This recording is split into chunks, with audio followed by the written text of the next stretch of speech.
자, 퀀트로 조건 검색 시작하도록 하겠습니다. 반갑습니다, 본부장님. 네, 안녕하십니까. 네. 간단하게 자기소개 좀 해주시죠. 네.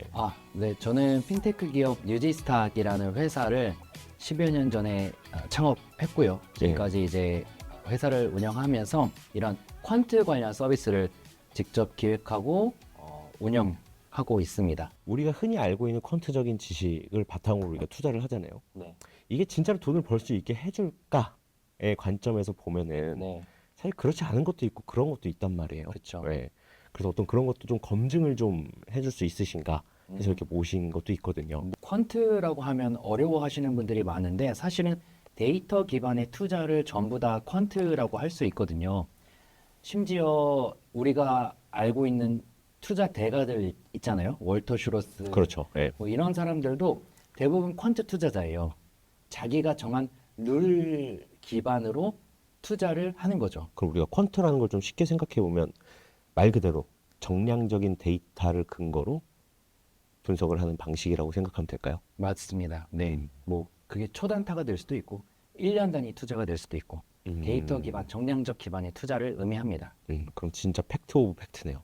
그렇죠. 뭐 옆집 아주머니가 말해서 샀다. 뭐 이런 건 아니죠. 그렇죠. 뭐 애니멀 센스가 들어간다거나 네, 뭐 네. 동물적인 감각, 뭐 그렇죠. 어떤 투자 센스 이런 거보다는 진짜 사실에 기반한. 네. 네.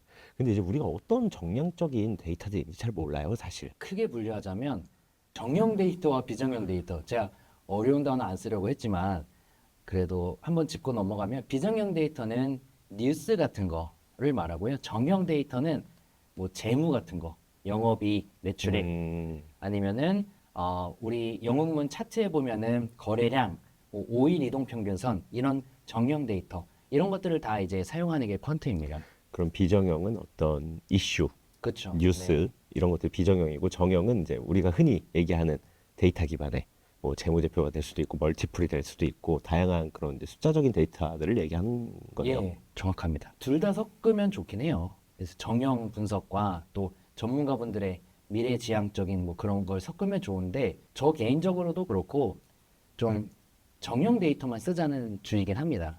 비정형 데이터를 섞을 경우에는 좋을 때도 있지만 나쁠 때도 있거든요. 근데 정형 데이터를 쓰면은 손실이 나더라도 감내할 수 있는 손실이에요. 이게 그렇잖아요. 뭐 제가 열심히 공부해서 그 시험을 쳤는데 80점이 나왔어요. 난 90점 나올 줄 알았는데 그러면은 그래도 약간 후회는 없는 좀 그런 느낌이랄까? 근데 운으로 하거나 아니면은 좀 이 시험 볼 때 출제자의 의도를 분석해서 뭐 답변을 할 경우에 100점이 나올 때도 있지만 50점이 나올 때도 있잖아요. 그래서 좀 퀀트가 그런 점에서는 장기적으로 좀 안정적인 측면은 있죠. 그러니까 우리가 가끔 이럴 때가 있어요. 주식하다 보면 왜 들어가야 되는지 잘 모를 때가 있고 들어가서도 내가 이걸 팔아야 되나 못 팔아야 되나 계속 불안한 거예요. 네. 근데 퀀트를 좀 이용을 하면 확실하게 그런 기준들이 있으니까 우리가 투자하는데 훨씬 더 버티거나 뭐 장기 투자하거나 이런데 훨씬 큰 도움이 된다라고 생각을 좀 하면 되겠네요. 네. 가장 충격적인 과거 뉴스 중 하나가 2017년도에 골드만삭스 거기서 600명의 그 트레이더를 해고하고 대신에 퀀트 AI를 도입했다. 뭐 이런 뉴스가 있었고요. 이미 한 2018, 19년만 하더라도 미국 전체 거래 대금의 80% 이상이 알고리즘으로 돌아간다. 물론 이제 여기에는 주식뿐만 아니라 뭐 선물 뭐 등등이 포함된 거긴 하지만 이미 미국 같은 경우는 사람보다는 데이터 기반의 투자가 활성화된 지 오래 됐죠. 이미 너무나도 확실한 영역인 거네요. 네. 우리나라 같은 경우도 퀀트는 익숙하지 않지만 뭐 시스템 트레이딩 이래가지고 뭐 키움 같은 경우도 캐치 뭐 이런 서비스들 그렇죠. 있잖아요. 역사가 되게 오래됐어요.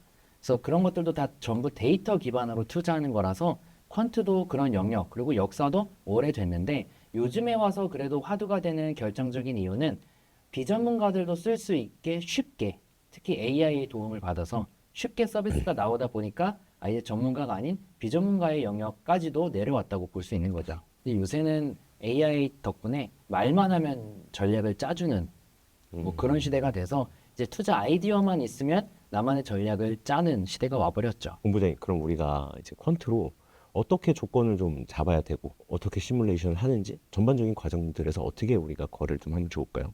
일단은 내 머릿속에 있는 아이디어를 수식화하는 게 중요하고요. 수식화한 다음에는 사실 우리가 미래를 예상할 수는 없으니까 할 수 있는 거는 과거 데이터 기반의 시뮬레이션, 백테스트 하는 과정이 필요합니다. 그래서 백테스트를 단순히 하루 이틀이 아니라 굉장히 오랜 기간 동안 백테스트를 하면은 어느 정도 경향성이 보이거든요. 아, 얘가 코로나 때는 잘 안 먹히는구나. 뭐 상승장이 잘 먹히는구나. 그래서 그걸 기반으로 이제 미래에 투자하는데 사실 본 컨텐츠에서 저희가 투자까지 같이 할 수는 없겠지만 그래도 시뮬레이션 기반으로 뭐 오늘 기준에 나오는 종목들 뭐 이런 리스트를 한번 보여드릴 건데 그런 리스트 종목들이 앞으로 어떻게 움직이는지 한번 같이 살펴보시면은 도움이 될 것 같고 실제로 실제 시장에서도 잘 먹힌다면은 실제 투자에도 이런 퀀트 기반의 투자를 한번 이용해 볼 수가 있겠죠. 보통 이런 것들은 반복이 되나요? 다 방법이 있습니다. 욕심을 내면 반복이 안 돼요. 아, 욕심을 버리면 내면 그래도 꽤 높은 확률로 반복이 됩니다. 무슨 얘기냐면 그런 게 있어요. 그 PBR이라는 또 지표가 굉장히 중요한 것 중 하나죠. 그래서 PBR이 1보다 낮으면 청산 가치가 높다는 거예요. 그래서 예를 들어 PBR이 0.5다 그러면 내가 이 회사 주식, 그러니까 이 회사를 인수해서 그대로 청산하면 내가 2배의 수익을 낸다라는 말도 안 되는 저평가된 회사거든요. 네. 그래서 이 시뮬레이션 자체를 좀 러프하게 PBR이 1보다 작은 애들을 사서 팔 경우로 시뮬레이션 하면은 그래도 그 경향성이 미래에도 비슷하게 움직일 가능성이 높아지는데 욕심을 내서 막 그 과최적화라고 하거든요. PBR이 0.1부터 0.11 사이에 있는 종목들로 시뮬레이션 하면 이게 우연히 수익률이 좋게 나올 수도 있어요. 아, 그러니까 너무 좋은 기업들을 찾으려고 너무 좋은 지표에 대한 기준을 너무 많이 넣으면 기업이 그쵸. 오히려 안 나와 버리는 거네요. 그렇죠. 과거는 우리가 알고 있잖아요. 이미 10배 오른 종목 알고 있잖아요. 그러니까 나도 모르게 시뮬레이션을 그 10배 오른 종목이 걸리게 과거에 해버리는 건데 아, 미래에는 그 종목이 걸릴지 안 걸릴지 모르는 거죠. 거의 그런 사례는 사실 크게 많이 없으니까. 네. 근데 하다 보면은 그 사람이 욕심이 생겨서 그쪽으로 가게 됩니다. 그래서 퀀트를 그래도 좀 잘하는 사람들은 욕심을 버리고 뭐 1년에 난 몇 프로 수익 내겠다라는 목표로 전략을 짜는 경우가 많죠. 보통 목표 수익률이라고 한다면 퀀트로 한 몇 퍼센트 정도 수익을 내야 잘 냈다고 보나요? 일반적인 그런 그 B2B에서 퀀트 하는 게 일반적으로 로보드바이저들 네. 그렇거든요.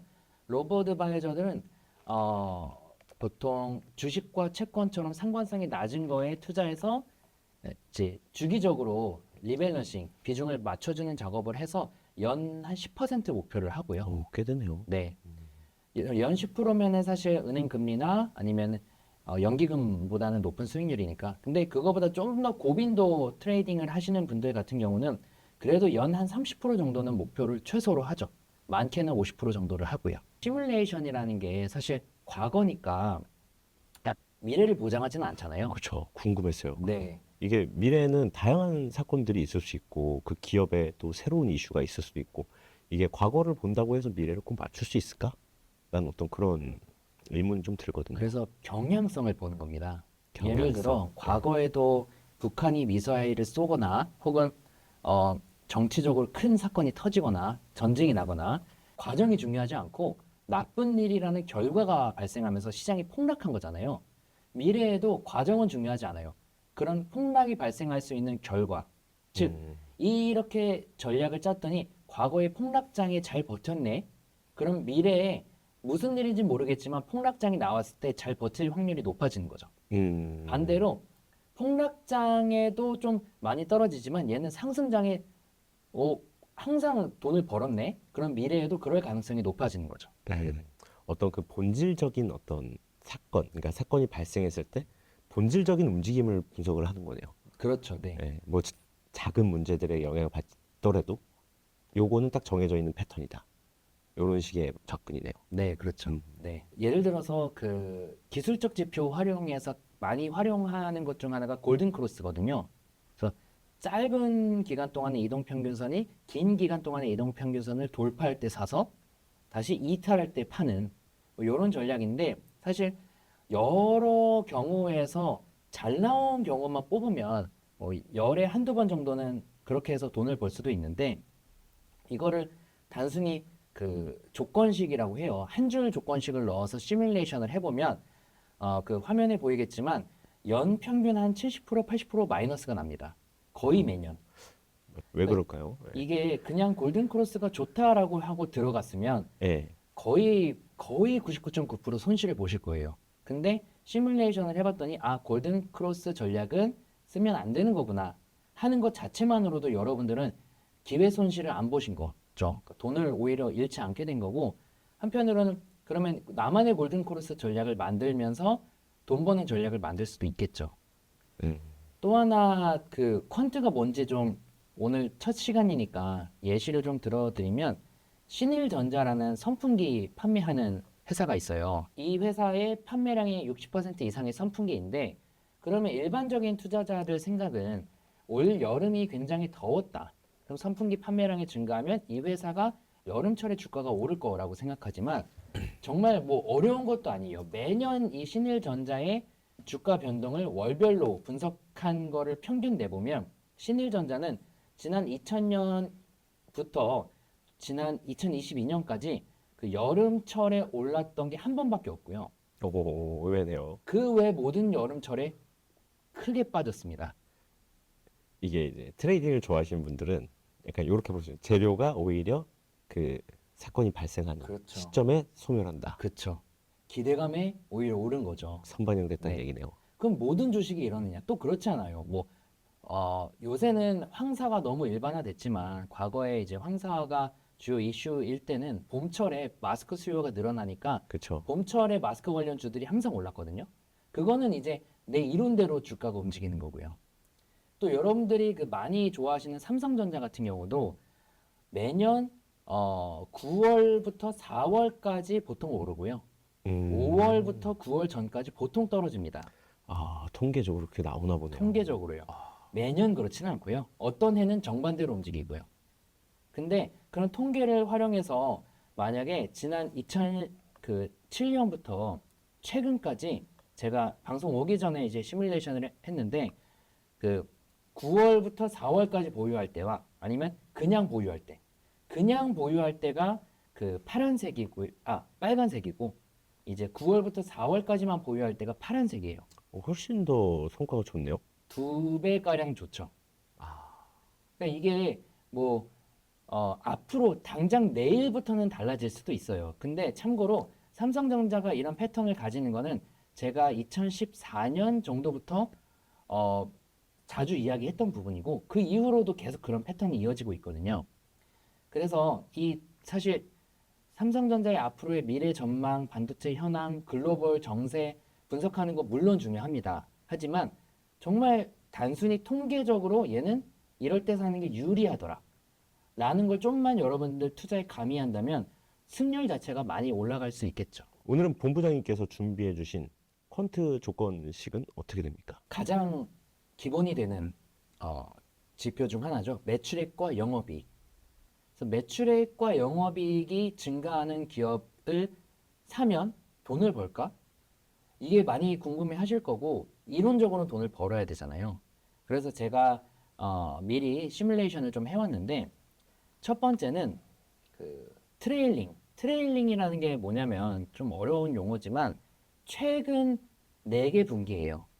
무슨 말이냐면 연간 매출액을 쓰면은 2025년 12월이라 하더라도 2024년 연간 실적을 쓸 수밖에 없거든요. 그러니까 2025년 12월이면 최근 4개 분기를 합친 거로 이제 연간을 만드는 걸 이제 트레일링이라고 하는데, 그래서 이게 그 많은 이제 그 지표를 공개하는 플랫폼들도 최근에 트레일링을 많이 쓰거든요. 그래서 매출액과 영업이익이 3년 연속 상승한 기업 중에서 많을 거 아니에요? 뭐 3천 그렇죠. 종목 중에 뭐 한 1,000종목이 있을 수도 있죠. 그렇죠. 3년 동안 계속 돈을 잘 버는 게 쉬운 건 아니지만 네. 또 많이 있겠죠. 네. 네. 그럼 그 1,000종목을 우리 다 투자할 수는 없으니까 어떤 걸 하느냐?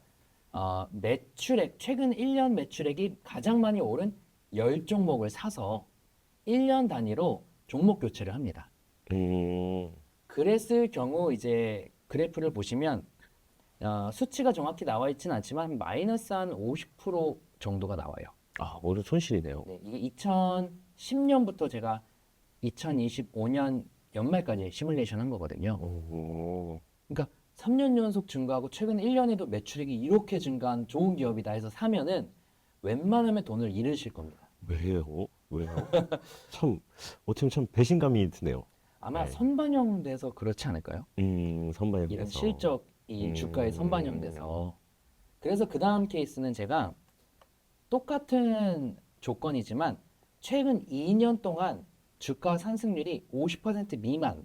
좀 덜 오른. 네. 아, 근데 이 50%는 한 종목의 50%가 아니라 전 종목의 상승률 중에 절반 미만. 아, 그러니까 덜 오른. 그렇게 했더니 조금은 나아집니다. 그럼 이제 본전은 지키는 매매가 됐네요. 네. 어, 참고로 제가 수수료는 좀 보수적으로 0.1%, 세금은 뭐 그 당시 실제 세금 등등을 반영한 거이고요. 한 번 더 해봤습니다. 해봤더니 이번에는 동일 조건인데 이번에는 최근 1년 동안 매출액이 많이 증가한 상위 10종목이 아니라 그 시가총액 상위 10종목. 아, 새 시총이 높은. 네. 그래서 시가총액 상위 10종목이니까 뭐 삼성, 뭐 SK가 SKS. 들어가지 네. 않았을 수도 있어요. 아, 그래요? 왜냐하면 최근 3년 연속 3년 연속. 매출 영업이익이 증가했어야 되니까. 그렇게 했을 때는 그래도 그래프상 파란색이 코스닥인데 예. 코스닥 정도의 수익률은 결론적으로 나왔습니다. 오, 대신에 그 보면은 2015년 이후에 보면은 시장은 괜찮은데 쭉 하락하는 시기도 있었거든요. 그러니까 이게 그 퀀트를 하면은 사실 시뮬레이션상 아 이렇게 좋은 시기도 있고 안 좋은 시기도 있구나라고 보고 투자한다면 오늘 시점부터 앞으로 안 좋은 시기가 될 수도 있구나는 감안해야 됩니다. 근데 어찌됐건 결론적으로는 그래도 매출액 영업이익을 활용한 전략 중에서는 제가 무수히 많은 시뮬레이션을 해봤거든요. 근데 여기서 도출된 결과는 매출액 영업이익이 증가한 거는 독이다. 오히려.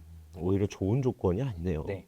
심지어 제가 선반영된 요건도 뺐잖아요. 즉, 2년 내 많이 상승한 건 빼버렸잖아요. 네. 그럼에도 독이에요. 독. 지수보다도 수익률이 안 나와요. 아, 근데 그래도 여러분들이 현 시점에서 그럼 이런 종목이 어떤 게 있느냐 궁금해 하실 수 있으니까 제가 뽑아왔는데 카카오뱅크, 오리온, CS윈드, 보령, 성우하이텍 등등의 종목들이 좀 이렇게 좀 뽑혀서 나오더라고요.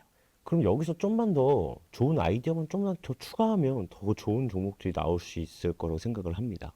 그래서 제가 예. 3년 연속 증가가 아니라 이번에는 2년 연속 감소하다가 최근 1년은 증가한 개선이 됐네요. 네, 턴어라운드 네. 한 걸로 해봤더니 그래도 그래프상 코스피는 거의 따라잡았어요. 오, 좀 나아지긴 하네요. 네, 점점. 네. 예. 그래서 현재 기준으로는 이제 한화, 이오테크닉스, DB하이텍 뭐 이런 종목들이 이런 류의 종목이더라고요. 그럼 우리가 여기서 이제 퀀트적으로도 봤을 때 어떻게 보면 너무 긍정적인 면만 보고 검색을 하면 안 되겠네요. 그쵸? 퀀트는 어떻게 보면 두 가지 요소로 활용할 수 있어요. 첫 번째 요소는 정말 돈 버는 전략을 만드는 과정. 예. 근데 오늘은 이 컨텐츠 특성상 제가 뭐 돈 버는 전략을 알려드린다고 여러분들이 바로 쓸 수 있는 건 아니니까 그런 요소 그리고 처음 시간이라서 너무 어렵지 않은 주제로 제가 가져왔고요. 그리고 이 퀀트를 하는 두 번째 요소는 재미예요. 그리고 검증. 그래서 내 머릿속에 있는 아이디어가 실제 통할까를 검증해 보는 건데 매출액 영업이익은 사실 투자할 때 참고를 안 하는 게 차라리 나은 지표라고 좀 볼 수가 있는 거죠. 물론 단순히 매출액 영업이익을 정말 간단하게 한 거니까 그래요. 예를 들어 뭐 현재 시황 플러스 매출액을 보면 도움이 될 수도 있고요. 아니면 매출액 영업이익과 최근 거래량을 봤을 땐 도움이 될 수도 있어요. 단순히 요 두 개만 보면 크게 도움이 되는 지표는 아니다라고 볼 수 있겠죠. 네. 하지만 이거 말고도 엄청나게 많은 지표들이 있잖아요. 네. 그럼 앞으로 이제 이런 다양한 퀀트적인 지표들을 계속 이제 들고 와서 계속 가르쳐 주실 예정이시죠? 네, 점점 이제 좀 재밌는 전략부터 실제 돈 벌 수 있는 전략 이런 것들을 좀 차차 알려드리려고 하는데 오늘 방송이 인기가 있으면 계속하고 뭐 오늘이 처음이자 마지막이 될 수도 있겠죠. 네, 일단 오늘은 이렇게 문호준 본부장님하고 이렇게 퀀트란 무엇인가 배워보는 시간을 좀 가져봤습니다, 여러분. 퀀트는 제가 봤을 때 이제 필수입니다. 여러분들이 반드시 배워야 되는 영역이라고 생각을 하고요. 이 정량적인 분석을 못하면 이제 주식 종목을 고르는데 아마 크게 이제 좀 어렵지 않을까 이런 생각이 들어서 이렇게 기획을 하게 됐습니다. 어쨌든 본부장님 오늘 너무 감사드리고요. 어떻게 보면 이게 아이디어가 없어서 그렇지 아이디어만 많으면 무궁무진하게 찾아볼 수 있겠네요. 그쵸. 그래서 저희 서비스를 이용하면서 게임 중독에서 그 벗어났다는 그런 얘기도 정말 많이 들려요. 왜냐면 게임보다 재밌는 거죠. 왜냐면 돈 버는 그 게임 같은 거니까. 맞아요. 이 백테스팅이 그래서 재밌긴 해요. 네, 맞습니다. 이렇게 한번 이렇게 했을 때 돈을 벌까? 라는 이제 어렴풋이 드는 생각들을 검색을 해서 이렇게 다 이렇게 테스트를 해볼 수 있는 거잖아요. 네, 네. 재밌네요. 일단 오늘 이렇게 퀀트에 대한 기초부터 배워봤는데 주례가 영업이익률 추종하는 건 썩 좋은 건 아니었네요. 네, 저도 이번에 좀 알게 됐네요. 알겠습니다. 감사합니다. 그러면 이제 2화로 찾아뵙도록 하겠습니다. 네, 감사합니다.